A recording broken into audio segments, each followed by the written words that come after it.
వల్ల కోడి పిల్లలు కూడా సలవ తిరుగుతాయి అన్నమాట. ఈ సలవకి కోడి కూడా హీట్ కాకుండా మంచిగా పెంటికేయటము, ఈ యొక్క జాగ్రత్తలు అనేది కోడి కూడా ఉపయోగపడుతుంది అన్నమాట. ఎక్కువ శాతం ఏంటంటే సలవ అనేది కోడి పిల్లకి అనేది హీట్ లేకుండా ఉంటుంది. ఈ హీట్ వల్ల ఏంటంటే కోడి ఎప్పుడు ముడుక్కోవడము చేయడం అనేది అయితే చేస్తుంది అన్నమాట. అంటే మనం సన్నంగా తరిగేసాము, ఆ వీడియో అయితే తీయలేకపోయాను ఎందుకంటే మొబైల్లో ఛార్జింగ్ అయిపోయింది కాబట్టి తీయలేకపోయాను అన్నమాట. చూడండి ఫ్రెండ్స్, మీరు కూడా ఒకసారి ట్రై చేయండి.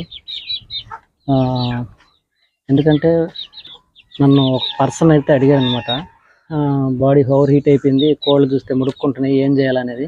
నేనైతే ఈ టెక్నికే చెప్పాను. ఏం చెప్పానంటే కోడి పిల్ల అనేది బాగుంటుంది.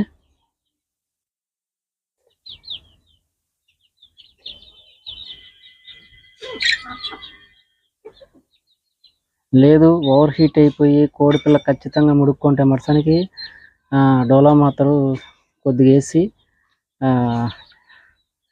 ఇది ఉంది కదా మన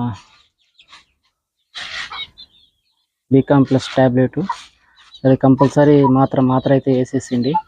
ఏం